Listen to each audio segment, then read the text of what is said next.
Viewers, I just want to say hello to you. And I have a special guest on my show who I'm excited, super excited to talk to. And it's Mark Toliver. He's a man of many things. So it's not just one thing that he's involved in. So I will let him express exactly what he does. And we'll go from there because I just love, like I said, love the person he is. And I've known him for quite a few years. Mark, introduce yourself to my audience. Well, good morning, everybody, and I'm excited to be on Uncle Ward's podcast. Man, congratulations to you for what you're doing, Thank you. and you'll already call it the number one rated podcast in America. So we're gonna already go ahead and speak that into existence, brother. Thank you. But yeah, I'm Mark Toliver, man. I say first and foremost, uh, I'm God's man. And when I grew up, I stopped saying I was God's child. So now I know the responsibilities of being a man that says I'm going to walk by God's principles. So I enjoy that, man. I'm a minister, the gospel licensed minister, but father of three, husband, three grandbabies. What I do for a living, I'm a criminal investigator. My education is in criminal justice. I was a deputy sheriff for 16 years. So basically, everything that I learned while I was in the department, becoming an instructor at the academy, I basically just parlayed that into my own business. So now what I do is I do criminal investigation for defense attorneys. So I work with probably about 18 to 20 defense attorneys, just basically working court appointed cases, guys that can't afford an attorney, can't afford an investigator. The lawyers call me. I'm appointed by the county, so I do that. I'm also a firearms instructor with the Texas Department of Public Safety. I teach personal protection and public safety. My platform is basically for women, so I teach women self-defense, situational awareness. I also have a youth program called the NOW program. The NOW program now stands for No Opportunities Wasted. Started off being a student athlete mentoring program, but blossomed into an overall life skills program for children. So I'm excited to have an opportunity to do that. That's a calling. Man, I became a father at 20, and I've been working with kids ever since. So just having an opportunity to have that passion for kids, man, I know it's something that God gave me. So I do that, man, and I do a leadership class at an elementary school and a middle school. So that's basically it in a nutshell. Well, my love has always been for children. And I don't know, I'm trying to figure out how do you have enough time to do everything, Mark? I mean, seriously, it's only 24 hours in a day. And what you just named, I'm trying to see how you do it. Your time management skill must be awesome because I can't see that being put it in each day that you could fit that in. Well, I mean, you don't do everything every day, Yeah. but the whole thing is just putting down the things that you want to do in the course of a day and Yeah. actually doing it. Like what I encourage people to do is at the beginning of the month, put down on your calendar everything that you know you have to do for that month and then fill in the days. But try to fill up your calendar before the month starts, before the week starts, before the day starts. And then you have a direction. So now I know what I'm going to do when it has to do with kids on what day, what I'm doing with criminal investigation. And I'm moving in and out of different worlds, man. So it keeps me at peace because I'm not just stuck at just one thing. So I just put it on my calendar, man, and just do it. I mean, it's 24 hours in a day. And trust me, I get about 8 hours sleep within those 24 hours. Well, I like to hear that. And Mark, it's funny because one of the things that me and you both share is a love for our kids and mentoring. And I mean, on one time, me and you met up on a mentoring event, and I was so impressed with how you handled yourself through the whole thing. And me and you were both like in the audience at the time, and just the little things that you were sharing with me. What is your passion like, far as with kids? What do you see is the number one sense of direction that you give them when you do mentor? 'Cause I know you do it in school programs. So can you share that with the audience? Productivity. Productivity. I just want kids to be good at life. Instead of telling them to be a millionaire, instead of telling them to go get a job and be famous or be rich or just be good at life day to day.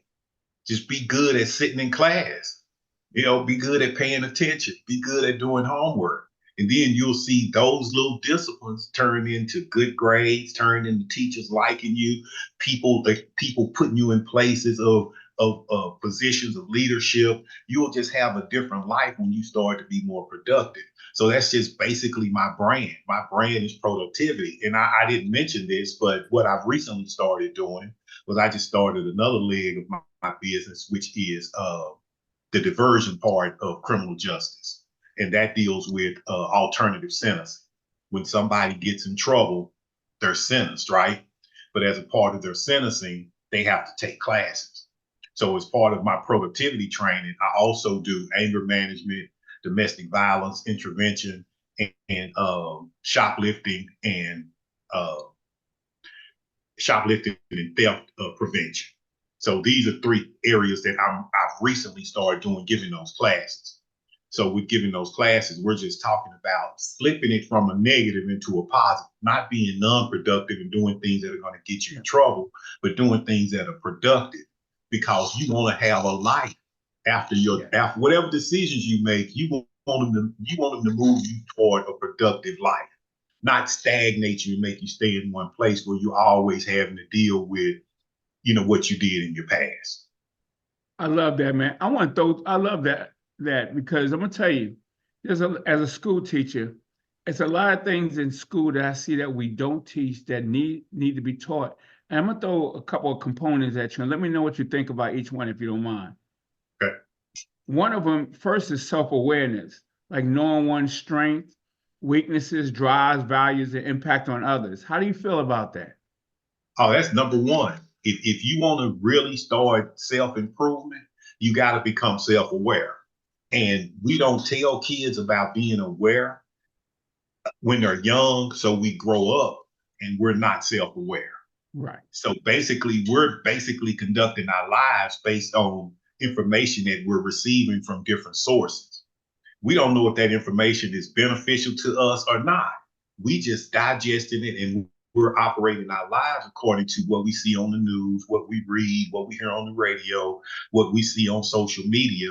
And that's how we're conducting our lives. Instead of saying, I like art, I like poetry, I like math, I like to exercise. Man, I'm interested in food.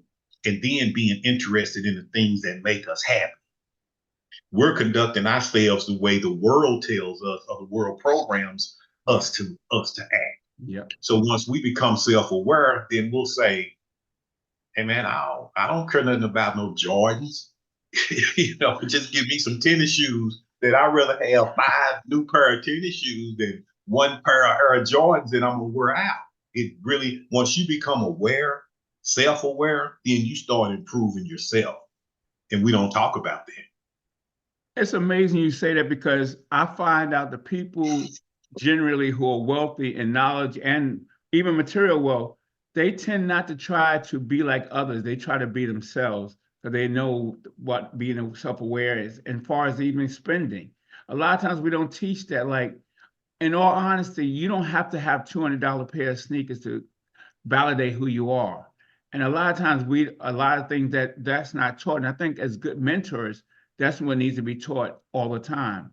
And when you talk to these young men and women, do they really get it sometime that because like you said, they are so influenced by what the world tells them that they really don't know themselves? Well, you have to consider it seed time. You're just depositing seed and hoping it's in good soil.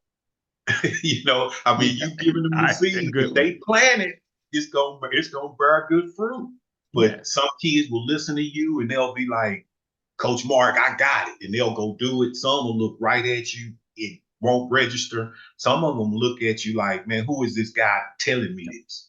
Why should I listen to him? Or why, so you're going to miss some and you're going to get some. But the whole thing is the message that you're carrying. Hey, if you get my message, bro, like I tell kids the same thing my high school coach told me. Mm-hmm. Do what I tell you, you're going to be successful. Just run the play like I say, you're gonna be successful. It's Yeah. the same thing in the classroom. Go to class, do what the teacher tells you, you're gonna be successful. It's just we're not our why has never been determined.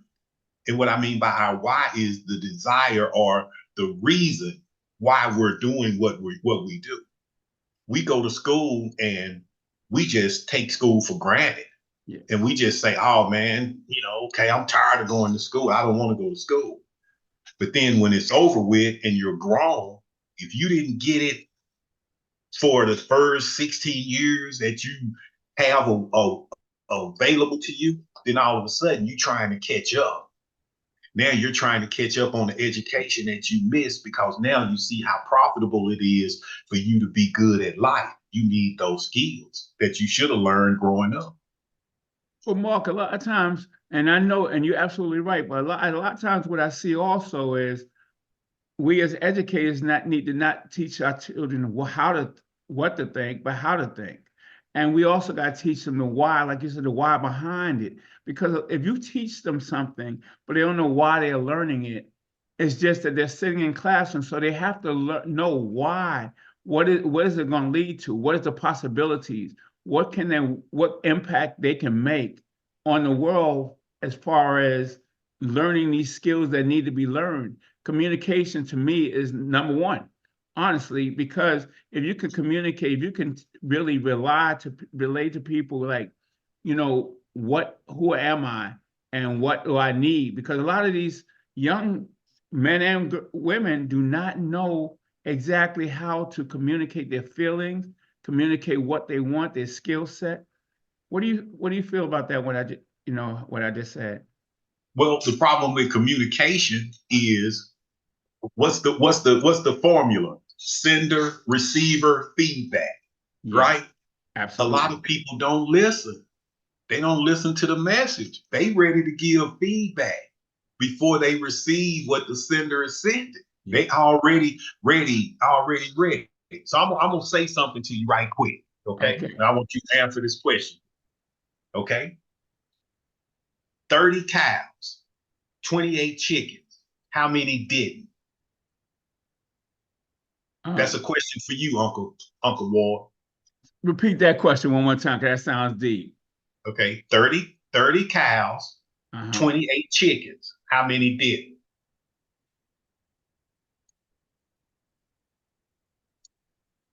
I don't know. I'm trying to figure it. You said 30 cows, Right, 28 chickens. right. How many? How many? How many did? How many did it? How many didn't? Um, all of them. 10. 10. Break it down. Okay. 30 cows, Right. 28 chickens. How many didn't? Oh, I got. See, Okay. yeah, got it. See, we as soon as I said 30 cows, your brain immediately made you think it was a numbers question. Right. My next line had nothing to do with numbers, it had to do with action. Right. So 28 is not the number 28, it's the action of the cows. 20 of them ate chicken. 8 chickens. Right. How many didn't? So when you hear the word how many didn't, you like, what? What is a didn't? Because you're trying to do the math instead of listening to the question different. So You know, now when we listen to the words, you like, oh, it makes sense. and what's funny about that, though, Mark? I teach my students, right? There's a difference Mhm. between hearing and listening, right? And Yes. hearing is you hear sounds, just like you just got finished. I heard the different words, but if I truly was able to break it down, and that shows that even us as adults can sometimes miss the boat. And sometimes we expect our kids to not miss the boat, but sometimes we do. Just like now, that example was a great example how me as an educator, who's a teacher of kids, still miss the boat sometimes, because we all do. And I teach my students, and I know you do with the people you mentor, it's all right to make a mistake. because you Yeah. only really truly learn from your mistakes and admit them. Sit back and admit them. Just like when you just told me and gave me the answer, I asked for the answer. A lot of our kids just say, I got it, without actually really getting it. But because they don't want to show their peers or anybody else that, I made a mistake, or I don't want to look dumb. And I try to explain to them, who the smartest people in the class are? The people who ask the most questions, because that's the people who are trying to seek answers more than just the people, because we can't measure intelligence by just taking assessments. We measure intelligence by asking the right questions at the right time to the right people. Do you agree with that aspect? Yeah, yeah. And I think it has to do with self-esteem also. Yes. A lot of kids, they don't want to be the wrong kid in class. They're not asking the question because they want to know, to genuinely know. They're just trying to be with the other kids. Peer influence is a big, big problem. Oh man, yes. Yes. Because kids are cruel. Yes. Kids don't, man, great job, man, you're doing good. Now, when they're babies, they will, but even as babies, they still, oh, you're doing wrong, because, man, with children, it's energy without experience. Yes. Good. I So like that. they're in the classroom with all this energy. Y'all trying to give them the classroom experience, but they want to run, bro. They want to be outside. They want, but the same thing every day, the routine, the discipline of being in a routine and being focused, that's something that needs to be done like at home. But You Mark, got to okay, go I'm ahead. sorry, I didn't want to interrupt you. I just wanted to say one thing about that. I didn't want to interrupt you. Just to hit on your point, the older they get, the less recess they get. Isn't that something? Like the less time they get for recess. And I'll just piggyback on what you just got finished saying, because like you said, they want to run. But the older kids, except for lunch, they are in a classroom for the whole day. I would just Mhm. want to piggyback on what you said, because what you said was extremely valuable. Yeah. And when I take my kids in the after school program, when I take them outside after we do our little vocabulary study, it's all team building. Now it's the paper sack race. Now it's the tug of war. Now it's the noodle race where they have to be a team walking back and forth. It's all team building, because that's how you develop the friendship and the camaraderie of the people you grow up with, by achieving little things within the competition. So when they say, man, we won every tug of war, in that little group, they become friends now because they accomplished something. So we got to keep reiterating the feeling of accomplishment. And the Even when it's collaboration is important. I mean, what you just said, that's what we need. And you're indirectly teaching them collaboration, and they don't even know they're being taught collaboration. mhm, mhm. Because everything is individualized now. Everybody wants to be the individual star, and it's always been like that. We don't emphasize sportsmanship, and we don't emphasize teamwork. Uh, After the Super Bowl, they showed Patrick Mahomes after the last clock ran out. Patrick Mhm. Mahomes running around the field by himself. He just running around the field by himself. He not His teammates ain't grabbing him and putting him on his shoulders and this and that. I looked at that as a photo op. This was him building his brand, or continuing to build his brand. He like, well, now don't celebrate with me after the game, because sponsorships is gonna be doing these commercials, so they need to Yes. see me running on the field in victory. So everything has been individualized, man, to where everybody is trying to get theirs, and nobody is lifting while they're climbing. But isn't it amazing, Mark? Me and you grew up and we get it. The most successful people need people to get them where they're at. You cannot have a successful business, successful anything, while other people being there with you. And a lot of times you're absolutely right. They're looking at the brand. They're looking for their brand, their brand. But the actual brand is the brand when you working together, the teamwork, like you said, the team building. because when you could build a good team, you're awesome. My favorite team used to be the San Antonio Spurs. And the reason why is because you didn't have a lot of individuals, look at me, look at me. You had superstars on that team that basically didn't try to create a brand. They all knew their role and they all were really good. And matter of fact, just about every single one on some of those super teams made it to the Hall of Fame without having to try to promote their brand. Right. And we need more of that. We need more of that kind of training, those life skills that they don't teach, not only in school, but parents don't teach, but parents don't know because sometimes, do you find it to be a cyclical effect where you see parents also never learn those skills? So how can they teach their children? Because it's like that almost like a generation curse. Well, I don't, when we start talking about what we want to do for a living, I think we start talking about it too late. Good point. Nobody starts talking to kids in elementary school about what they want to become. Whenever I go to career day, I speak about me real quick, and then I start asking the kids, what do you want to become? And then I start asking them, how much money do you want to make per year? If you ask the kid how much money they want to make per year, you will be surprised at the numbers that they'll throw out there. Not just elementary school, but high school kids, all of that. You know, $100,000, $1 million, 1.5 million, $2 billion. Okay, it's doable. It's doable. But what's your product? What's your what do you have that you can ask people to pay $1 million for? What's your skill set?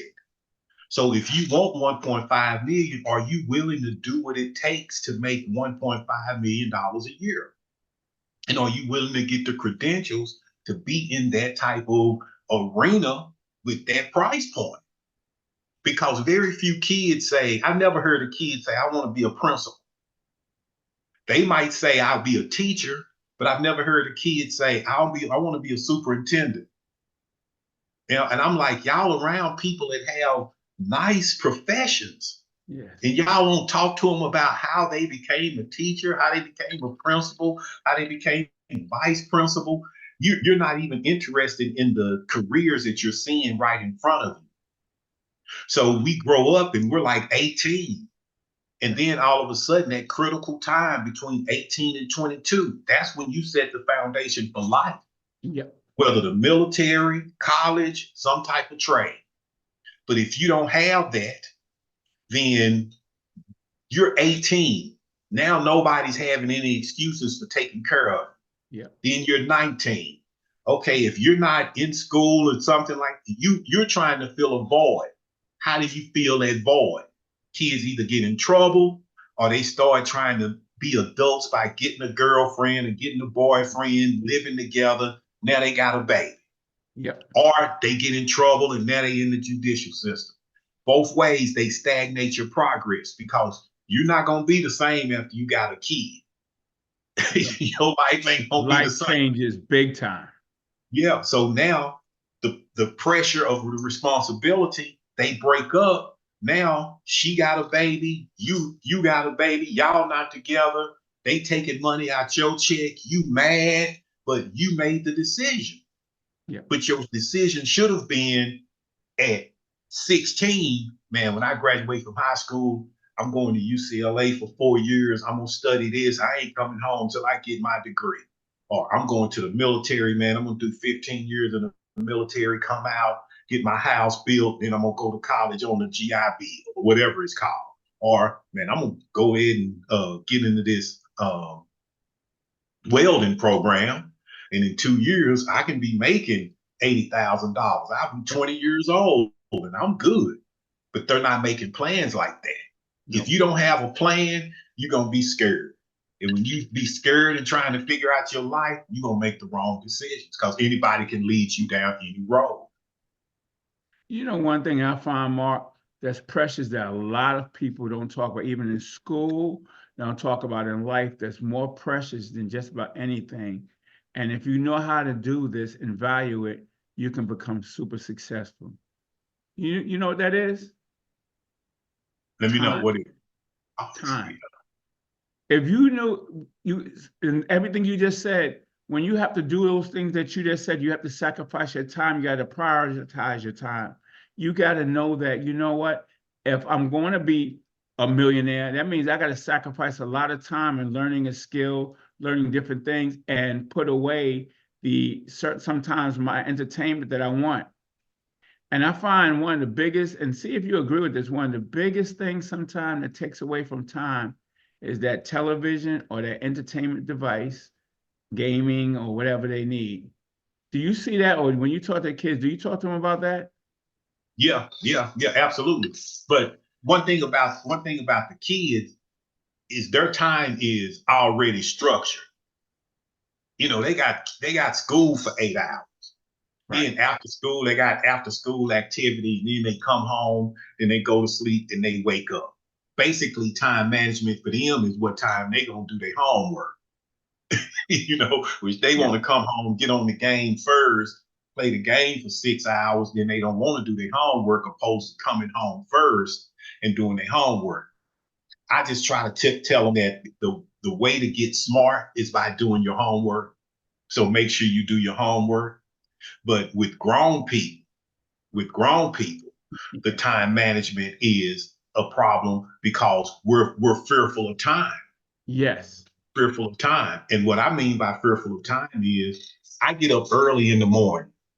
My day starts at 2:30. I'm Woo. like at 2:30, I'm like checking emails and sending out transmissions and doing whatever I am preparing for the day. Me and my wife talk and do whatever. I'm praying, reading, doing my morning affirmations and stuff like that, all within that time. Then I'm at the gym. I go to the gym at 4:30. Then when I get out the gym, I'm at the gym probably about 5:30, 6 o'clock. Back home, getting ready for the day, go take my grandbabies to school, then start my day. So by 10 o'clock, I'm practically through with my day because everything that I do is probably going to start when I'm dealing with the community. It's going to be at 8.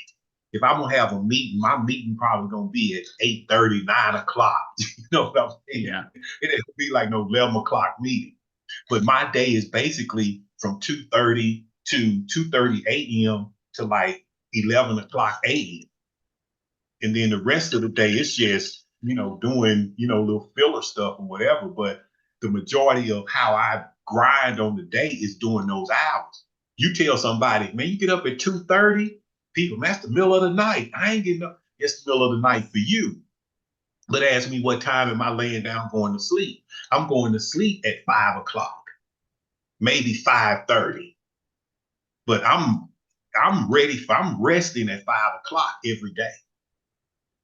So when I'm saying about time, people think time is 9 to 5. The only time you can work or get something done is between 9 to 5. I understand that. But between 9 and 11 is basically the best time to do work with people. It's funny you say that because I learned this from Kobe. Kobe said they used to get up at 4 in the morning to do his workout, 4 and 5, because what he would do is he can accomplish more and more practice, more training.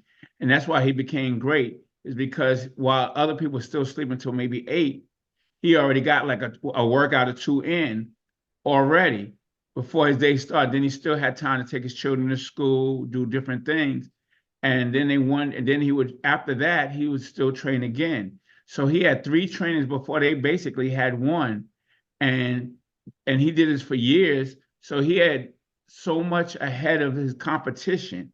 And a lot of us got to do just like what you said. It may not be 2, but it has to be a lot earlier than everybody else. Because if you want to be better than everybody else, you got to do things different than everybody else. Well, that's all I'm saying. Your time might be 11 p.m. to 3 a.m. That might be your time when you work, when you're most creative or whatever. But the thing about Kobe Bryant was everybody talked about his uniqueness. Right. Everybody talked Right. about how Kobe didn't follow the crowd, how Kobe didn't. That's what I'm saying. What is your why? Exactly. What is the reason for what you're doing and why you're doing what you're doing? Where are you trying to go? Because every kid will tell you, I want to go to the NFL. Okay, fine. But what are your steps? What's the plan? What's the process?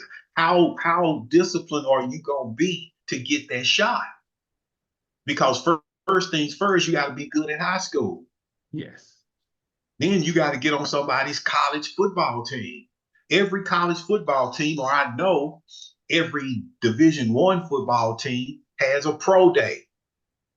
Yep. So the pros gonna come watch you run the 40 and do the vertical and do your little bench press and all that. So that's your audition right there. Yeah. So you will get your shot at the NFL now if you ready for that shot. When that time comes, are you gonna be prepared for your shot? So I'll never tell a kid, your chances of going to the NFL it's a better chance of getting struck by lightning. That's what they used to say to us. Yeah. You got a better chance of getting struck by lightning than going to the NFL. Do you know how many dudes I know that played in the NFL? It's not that big of a stretch. It's not. I mean, I know some. I had a homeboy. He played he went to Baylor, got drafted in the second round, played for Cleveland. Rookie year, all the receivers got hurt except him. He ended up starting. Wow. Scored like 7 touchdowns. Had a good, great rookie year. Next year, he was out the league. So we were talking one day. Dude, my high school room teammate, he was older than me. First one got me praying before running a race, right? But he said, man, I asked God to let me go to the NFL, and he did that. He said, but I didn't ask God to let me go to the NFL for 10 years or have a Hall of Fame career. I just asked him to let me go to the NFL. And he did it. So he get to put NFL on his resume. So it's doable. But what's your plan? You're not going to not be connected to an athletic program and then walk onto an NFL franchise and make the team. It don't happen like that. It's all relationships, connectivity, being in the right place, right time, putting in the effort to make sure when you get that shot that you're prepared for that shot. Mark, you said this word like 3 or 4 times, and I hope our audience catches, especially our young kids. Preparation. A lot of times, and it can't work to me in reverse. For your opportunity to come, you need to prepare for your opportunity. So it comes in that line, for preparation and then opportunity. Because let's say opportunity comes, but you're not prepared. That chance is like, okay, you got the opportunity, but you didn't prepare. That's why I always believe preparation should always be the step ahead. What's your feelings on that? The name of my program is the NOW program. It's an acronym for No Opportunities Wasted. Wow. Don't waste your opportunity. Yes. From the moment you get in the school system, you're preparing for your opportunity for adult living. What you doing with it? Them kids that don't learn how to read, they not gonna go to college. They not gonna be the productive kids in school. When the court in Lancaster, when the kids get into trouble for fighting, they send them to my life skills class. So when we're talking about the life skills class, I'm always asking them about what they want to be and what their plans are. And so many of them just feel like they got all of this time, all of this time. So I asked them about a life skill. What are life skills? None of them say reading, writing, math, social studies. None of them say that. None of them, and I'm like, that's what a life skill is. It helps you to be good at life. So you got to know how to read. You have to know how to write. You have to know how to spell, do math, socialize with people. So when those opportunities come year after year after year. You get an opportunity to do good in class. Now all of a sudden you're considered one of the top students in your school. You one of the top students in your school, you automatically get admissions into any college in the state of Texas if you finish in the top 10. But the problem is, like we said, peer influence. What is your friend telling you? What are you and your friends preparing to do as an adult? Or you got a homeboy that's saying to you, hey man, let's go to the league and let's be the number, let's be the two that came out of our high school that went pro. Let's work on that.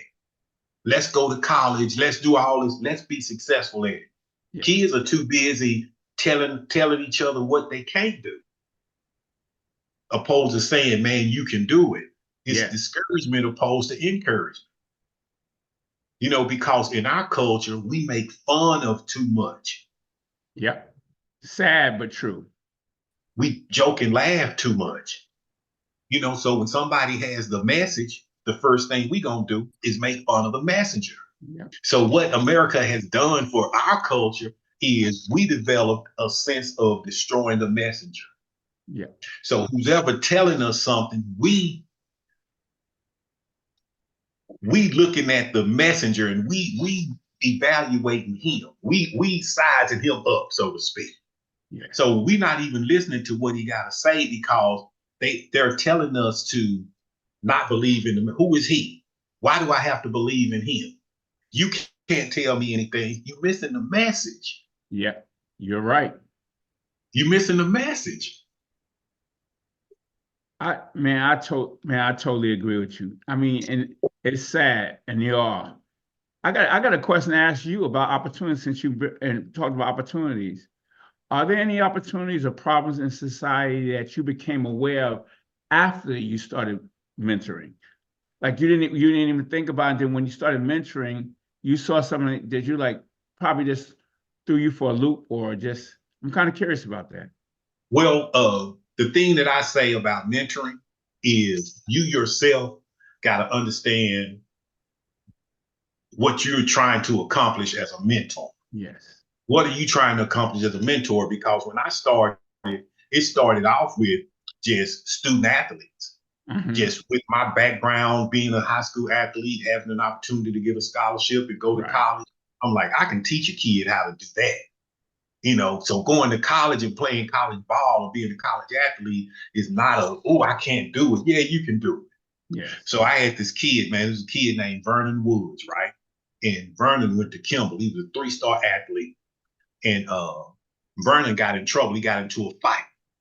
So he's an adult, so they sent him to jail. So his parents couldn't bond him out. So he ended up staying in jail for like 6 months or something. So Right. he ended up failing. So he put him on probation and the judge put him in our program. So we got his GED and me and Vernon was working out 3 days a week and he getting in shape and I'm talking to him about being prepared, his next opportunity, you know, college and you go to JUCO, then you go, I'm mapping out this whole thing, right? Hmm. So we get him into Tyler Junior College. He go down there, coach love him. He's supposed to come back for orientation. He go down for orientation, never see Vernon again, right? What? Never see him again. All of a sudden, about 3, 4 years later, my business partner called me. He said, hey man, how old you think Vernon Woods would have been? Uh, I said, I don't know how old. So he reads me an article about a young man rather, that kicked in the door of an apartment, shot the lady, shot the man in the apartment, then turned the gun on himself and shot himself in front of his 2 boys. It was Vernon. Okay. Wow. This what changed it for me. Because see, I was talking to Vernon about being good at sports, but I wasn't talking to him about being good at life. See, Vernon had an older girlfriend from what I understand. So Vernon had 2 kids while he was in high school. I never knew that because I didn't ask him about his personal life. Because all I'm thinking about is, bro, this your shot. But he got life issues that's happening with. So his girlfriend needed somebody to take care of that baby, them babies. So I guess she started dating another dude. Vernon down was spiral, started smoking, drinking, whatever. And he did the most heinous thing that you could think of. Right? Okay. So my boy called me the other day. He said his friend, my boy, I do a lot of stuff with the NFL and the draft and stuff like that, right? He said, hey, man, you know a dude named Ron Nelson? I said, yeah, I know Ron. He said, man, Ron called me the other day and said he got a kid that he needs me to help. And I was like, okay. He said, man, the kid graduated from uh, West Virginia. Then he came back and he finished up his career at SMU. And Mhm. now he looking to get into the NFL. Say, it was Vernon Wood's son. What? Are Yeah, you serious? yeah. What a sir. Vernon Wood, his son went on to be a star at Kimball High School, got a degree, got a scholarship to West Virginia, graduated from West Virginia, came down here playing ball at SMU, got a master's degree from SMU, and now he's getting ready to go to the NFL. And I talked to the kid like probably in January, and we was just tripping. We were just tripping. And my boy gave him a videotape of his dad playing high school ball. Wow. That's what we were shopping around to the colleges to, give him a Right. shot. Yeah, man. So changing the whole thing from being good at sports to being good from a spiritual perspective, that's when I started incorporating the wisdom of God in. And I started saying, don't be like the world. Be transformed, renew your mind, think different. Don't just think like everybody else. Get on your path. Don't let your friends knock you off, distract you, or tell you to do no stupid stuff. Be in a position to take care of your family and yourself for the rest of your life. College will do that for you. Trade school will do that Yep. for you. The military will do that for you. But that changed it for me, man, when I saw that happen, because I realized sports is just for a short time and it has its purpose, but that life thing is what we need to be developing. I totally agree. There's no way that you knew that Vernon Woods would impact your life when you were trying to impact his. He actually impacted your life indirectly. That's just an amazing thing. It's amazing how God works these things sometimes. That his Yeah, son, his son, I'm lost for words on that one. I'm just lost for yeah, words on that. Um, it's amazing. I used to get caught up as a coach also and teach kids about the athletic part of life, like you did, and how you can get better. And we do forget that. We forget that the main thing we should do, even like now, me as a teacher, is to develop a relationship with your student or your mentee or whoever you're talking to, because you got to get to know them as a person way more than you have to get them to know them as an athlete. Because, like you said, that's a very temporary thing. You might be a pro athlete for 10 years. If you're blessed, maybe a little bit more. But then after that, life happens. And I mean, Tony judging you, I remember he saying something about a few years after athletes are finished, what becomes of their life, and it was not a very happy thing. It was really well, and I don't mean to interrupt you, but uh how do you feel sorry? And I'm not saying you're feeling sorry for right, them, but how do you feel sorry for somebody when they had the shot? If you get a chance to just make the team, you're gonna make at least $250,000. You're gonna make $250,000 in 16 weeks. yep, Even yep, if you make 250 and they take taxes out, what you gonna walk away with? 200,000? Wait a minute. Give me an influx of 200 grand right quick. And I'm gonna be ready to go. But we never talk about money. We never talk about direction with money. We never talk about financial literacy. We right, only talk about making money. And we only talk about making a lot of it. The only time I've ever been around kids were the kids that were in Cedar Hill Collegiate. And I was doing some stuff with them where I was bringing in different people with different professions to come in and talk to the kids, right? Because, they getting a college associate's degree before they graduate from high school. So they on a different level. None of those kids said anything about making millions of dollars. All of them were talking about just living modest, but doing what they like to do. So I was like, well, how much do you want? I mean, 100,000. Where you gonna live? What you gonna? I don't need that. I don't need. I mean, they were like some of the most modest kids that I've ever seen. And I was like, y'all on y'all way, because they were talking about money different. We only talk about money in terms of making it so we can spend it. Well, Mark, now you got me curious. Why do you think in that particular scenario that they were like that, like far as a collegiate, and other kids didn't think that way whatsoever? Like, I mean, completely different mindset. Do you have a reason why that may be? Well, they embraced the thought of being smart and nerdy. Gotcha. They embraced that. They liked the fact that it wasn't no sports at the school. That the sports was the academic thing. Who was going to be number one in school? Who was number two? Who was number three? I went in and I organized a flag football team for them, flag football competition, because they were like, man, we don't have no intramural or anything. Right. But they had like the talent shows and all of that, but they were on the book smart stuff, because they were always the nerds at the other school. In middle school, they were always the nerd guys. Now all of a sudden they in the whole group where everybody is talking about being smart. They were like, I don't care what them other people doing. I'm not trying to buy Jordans and J's and all that. Just take me to Old Navy. Amazing. Yeah. Amazing. Man, you mentioned a word that I talk to my students a lot about. I'm glad you mentioned, because we have to bring it up. The word nerd. I tell my students, especially ones that are so-called nerds, what I tell them is actually an ultimate compliment to be a nerd. I said that I'm a book nerd. I said I love reading books. And a lot of them, until I said that, always thought that nerd was a negative word, but it's actually the ultimate compliment you can give somebody. Do you feel that way? Hey, check this out. My son was my personal project. Okay. uh, My son, he used to be with me. We'd be out, and people that I knew and stuff, or knew me from when I was younger, they would ask him, this Mark the third, right? right. Oh, Mark, you gonna be an athlete like your dad? And he'd be like, no.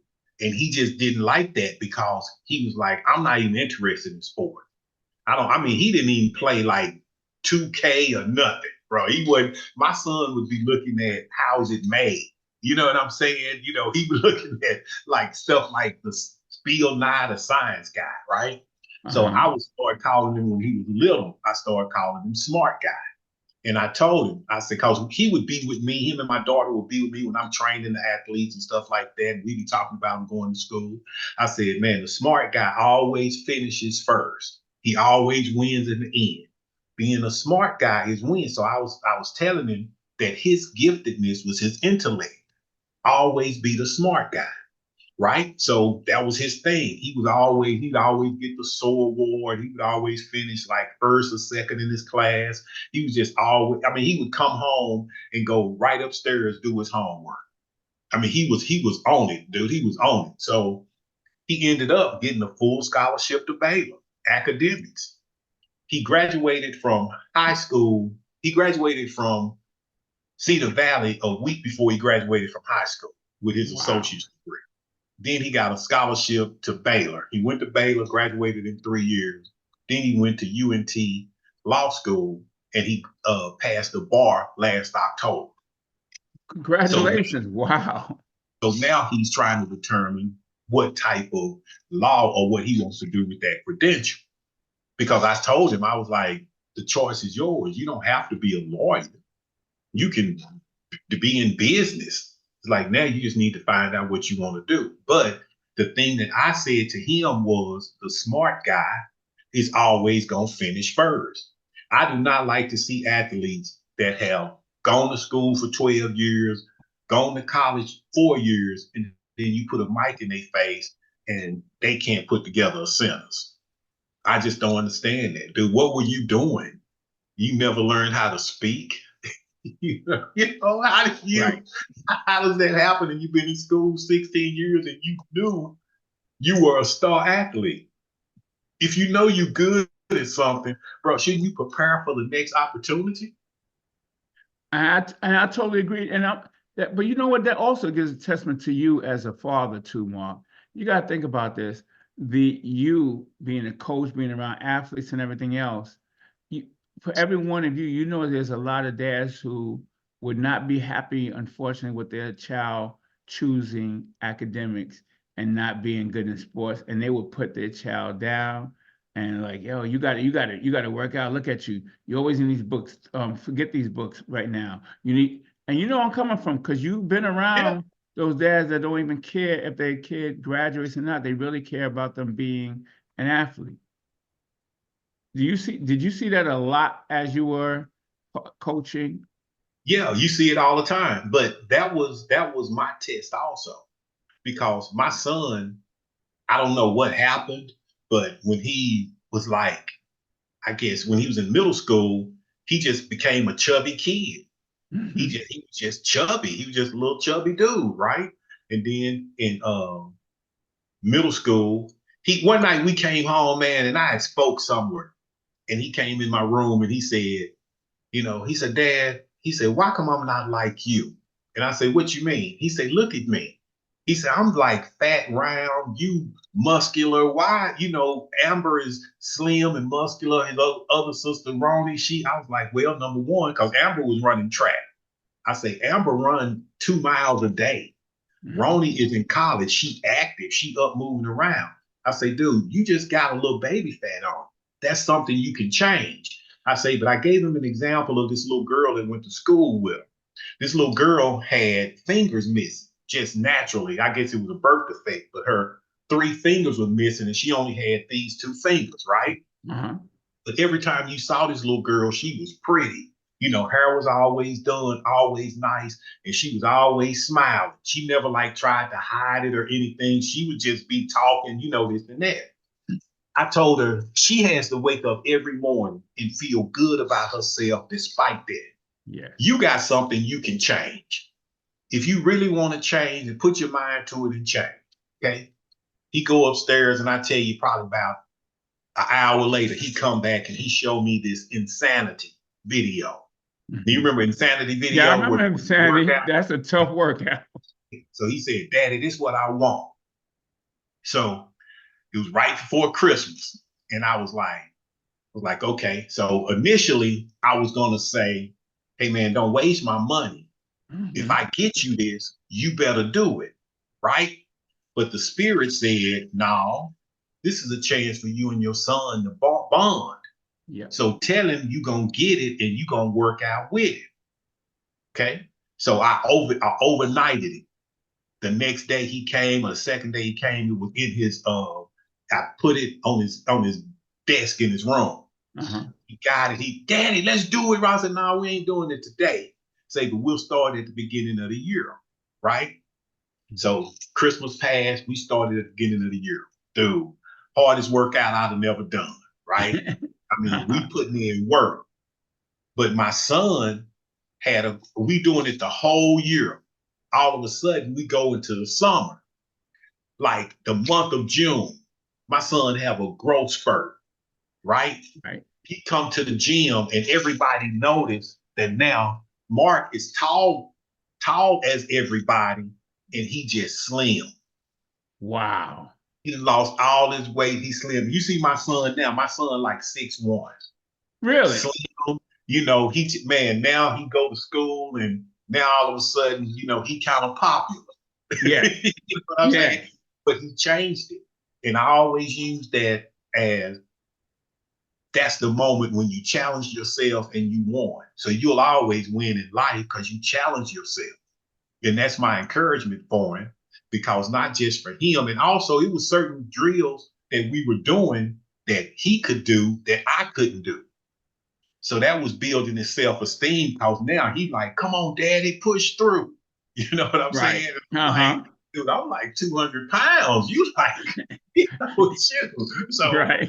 but it was just that time when it was, I can bond with it, Yes. opposed to me challenging him and saying, if you don't. Now, me and him working out together, so I can relate to him. You know what I'm saying? It's Right. kind of like, it's like, okay, well, we worked out today. Now we got that in common, and now we succeeding. every day we work out, that's a success for us. So he looking forward to coming home and Daddy, let's work out. Then he started doing it on his own, man. And now he just a beast at working out. And then we were playing, we used to have these camps, right? And part of the camp, we would have kickball. So kickball was kind of like the thing. So he started catching and kicking and running and all that. He said, now by this time, he like probably about 5'10". He in the 10th grade. When he said, Daddy, I probably would have been a good athlete, huh? I was like, boy, shut up. We done missed that little shit. Now you want to be an athlete. Nah, leave it alone. Leave it alone. But yeah, you just gotta know why you're doing it and what outcome you want, but enjoy it and be sincere about what you want to be teaching people. You know what? I find out, Mark, also, man, and even in the best thing that he grew out of it is he became mentally stronger than ever. Like you said, self-esteem. When you talked about it afterwards, the confidence, everything all the process that he did, the why wasn't to shape yourself physically as much as shaping himself mentally. And look at the person he's become now because of it. I wish more of us can relate and realize that when you do that, the person you become. I always live by this phrase by Jim Rohn. Always, success is something you become, but success is something you attract by the person you become. Think about this. Success is something you attract by the person you become.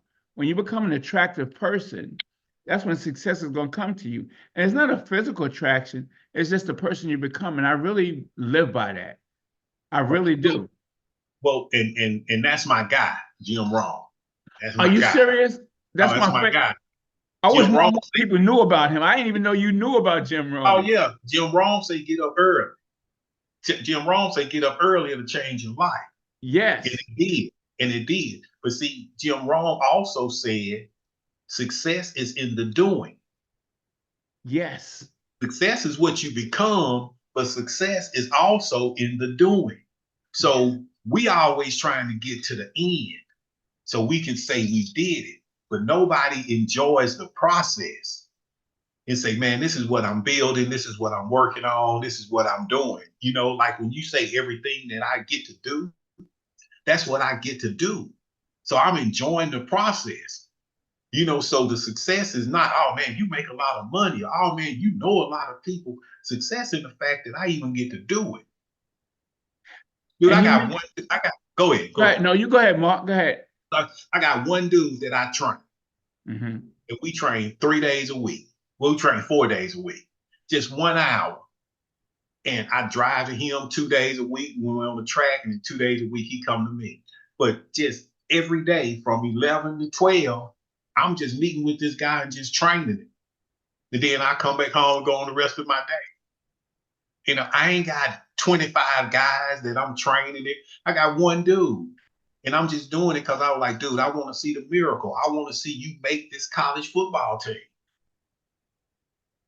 So I mean, it's like I don't have to have 15 guys to say I'm successful at what I'm doing.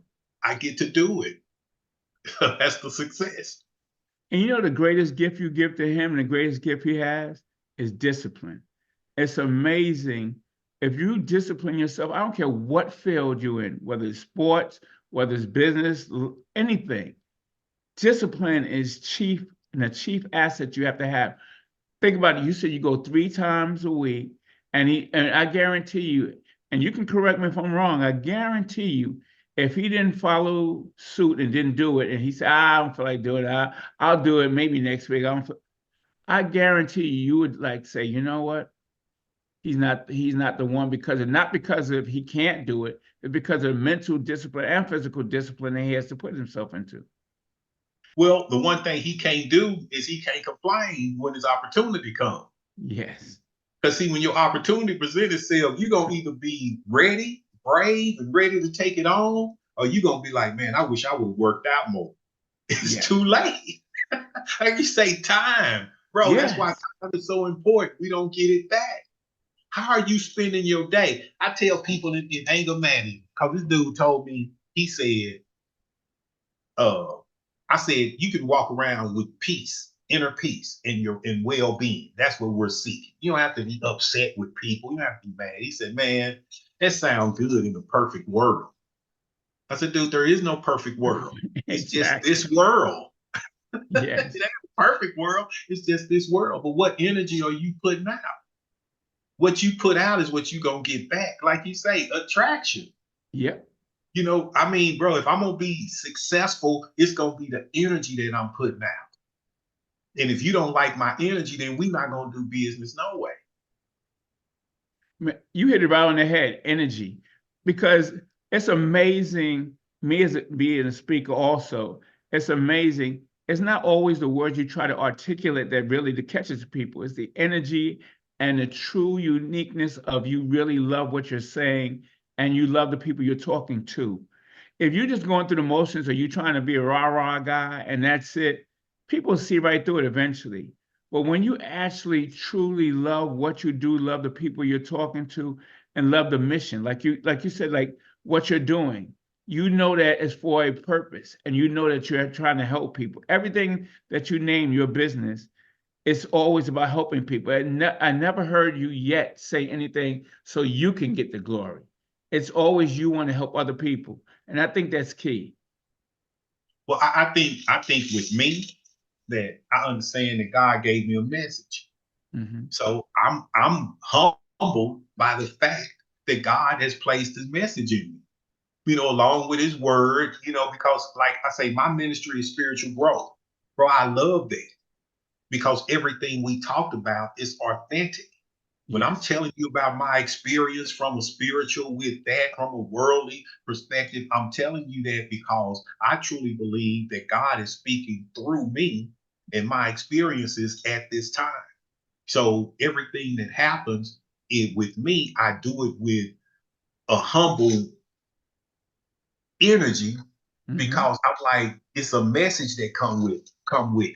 You know, what I say to people, how I say it, you know, and I'm constantly praying, you know, that God equipped me for today so that I'm not because you know, when you encounter me, bro, I want it to be informative, inspirational, and uplifting.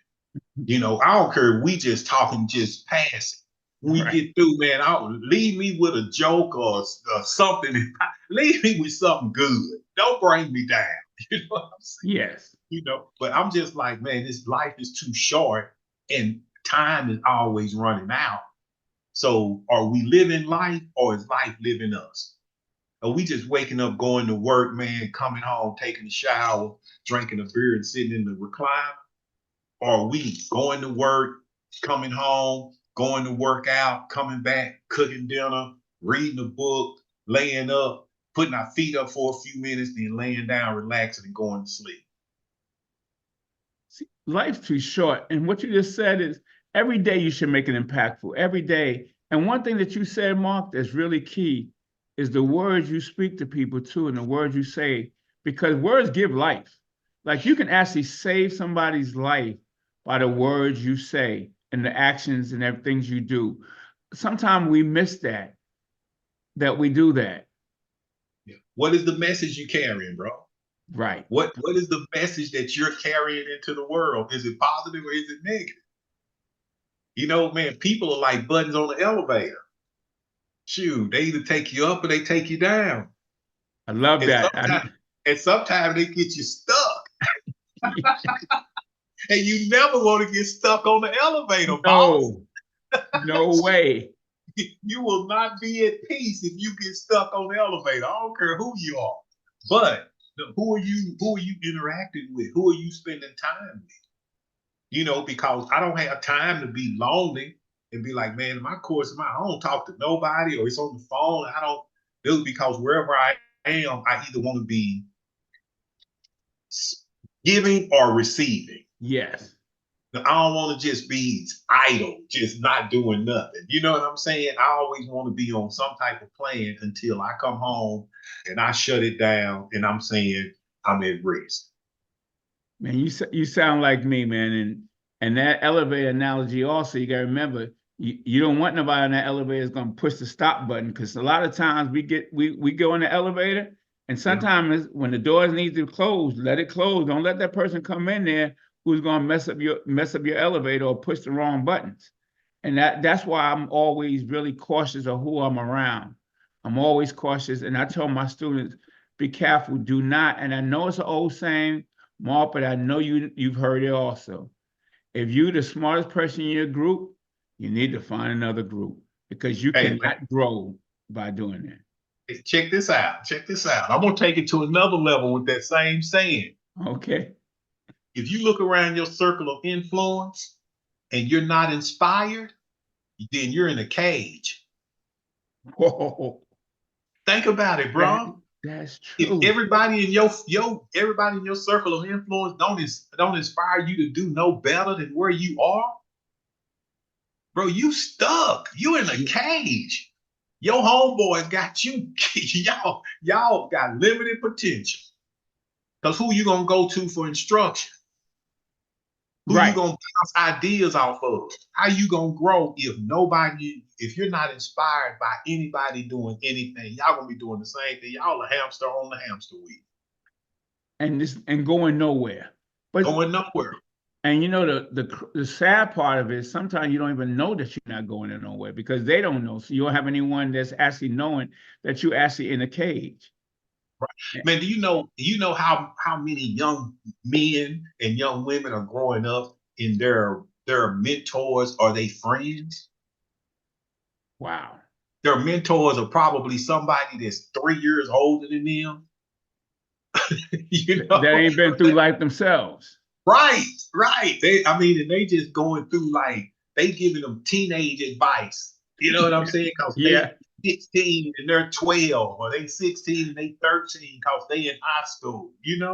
So it's like, what do we? How do we convince our kids to be the leader and not the follower? What are your friends? When we talk about your friends, bro. Me and my best friend work out 3 days a week, Wow. right? He a Uh-huh. retired fireman. I met this dude in the second grade, bro. We've been friends. I'm talking about brothers. He grew up three sisters. I grew up five sisters, no father. Right? No Ooh. father in this household, no father in my household. God linked us up, man. And I mean, this dude, I'm the godfather of his children. He the godfather of my children. This dude told me, I asked him to write a letter of recommendation for my daughter, right? Mm-hmm.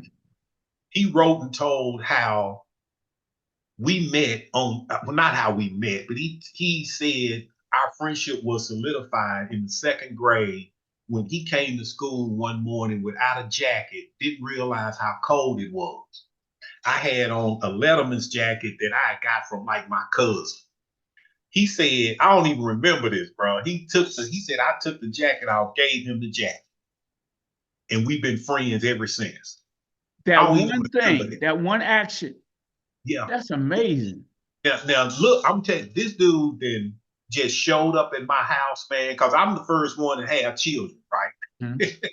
My baby born at 20. I didn't, as soon as Right. I got into adulthood, I got in debt. You know what I'm saying? Uh-huh. I get As soon as I got the teen off my name, I had responsibilities. You you. know? But man, he would show up because he became a fireman. As soon as we Uh-huh. came home from school, he became a fireman at like 21. But he would come over my apartment, man, with bags of groceries. Wow. Dude, just come over. Hey, man, I'm off today. I'm coming over. Come over, bags of groceries, man. So, like right now, we say how us staying on the path and saying because he was a fireman, I was a deputy sheriff. The thing when we got through with our careers, what gave us the advantage was we went into civil service. All Mm-hmm. right, the athletic thing was over with. Let's make some money, and we went into civil service, and we had careers, and we were able to be each other's friends on the positive because we were responsible because our jobs told us to be responsible. You know what Right. I'm saying? You Uh-huh. don't want to get in trouble having that type of job because you'll get embarrassed. Exactly. But I'm just saying, him going to the sheriff's of the fire academy, me going to the sheriff's academy, challenged us from an academic point of view. But once we both graduated, that was a level of success because we thought the success was going to come through athletics. Mm-hmm. But them things change when you start getting injured and stuff like that. So now, how do you transition from always being an athlete to being successful in life on the day to day? So our thing was, bro, it's the same thing as going to school. The same effort you give at football, track, basketball, whatever, give the same effort at going to work. I'm going to work. I ain't got to do no push-ups, sit-ups. I ain't got to run no laps. All I got to do is just come to work. You gonna give me a check? So now all I got to do is just promote Right. and get more money. Just find out where the money is. You know what I'm saying? But just the friendships, man, was, nah, man, we better than that. Now, dude, don't go do that. We better than that, so. But how many people have friends like that? And like I said, that's rare, because we're talking over 40 some years that y'all were friends. Y'all been friends. Bro, we met when we were 7. I'm 60. You 60. I'm 60. I'm still That's thinking you in your 53 50s, years. sir. Oh, no, bro, I'm triple OG, Ward. Wow. That's why I ain't playing with it no more. When I'm talking to these kids, I'm talking to these kids from like, wait a minute, man. Wait a minute. Challenge yourself. Yeah. Challenge yourself and live life.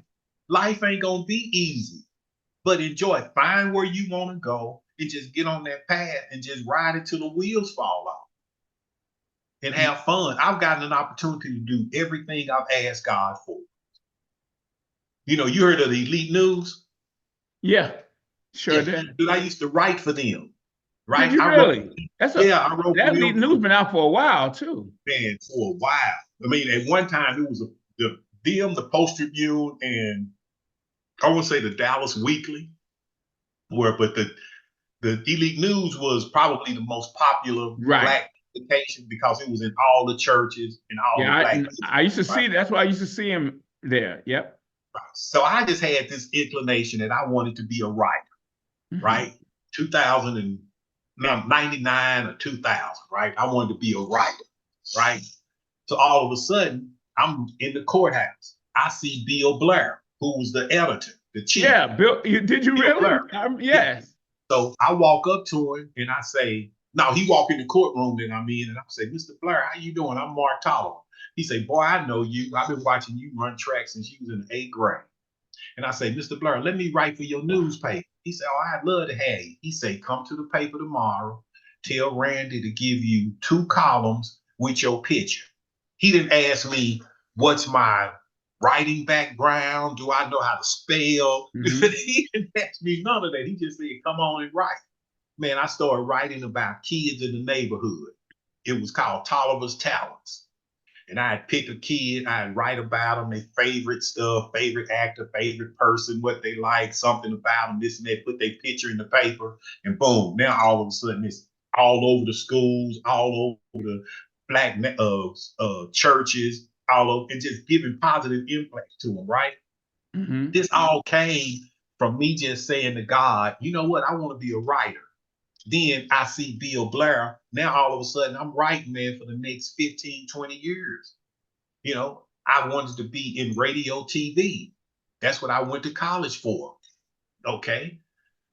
I get a call in 2014 from the guy named Spider, who used to be with Roger B. Brown on KKDA, Willis.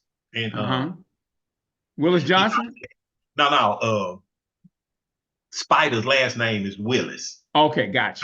But they were all in the same with Willis Johnson and Roger B. All in, So he said he was doing an internet show and he was looking people to host different shows. Right. And he wanted me to be one of the hosts. And I was like, yeah. So I ended up hosting my radio show, Man Up with Mark T. I did that for like 4 years on the internet radio. And I'm just saying, this is just me just saying, this is something that I asked God for when I was young, and then I'm getting to do it. So I mean, God has just given me everything that I've asked for. You just always got to be ready for the opportunity. I'm glad you said that, because we need to give God more credit. Sometimes we get so caught up in ourselves that we forget that our source is God. Our resources is everything else, but our source is God. And we got to really stay reflective on that.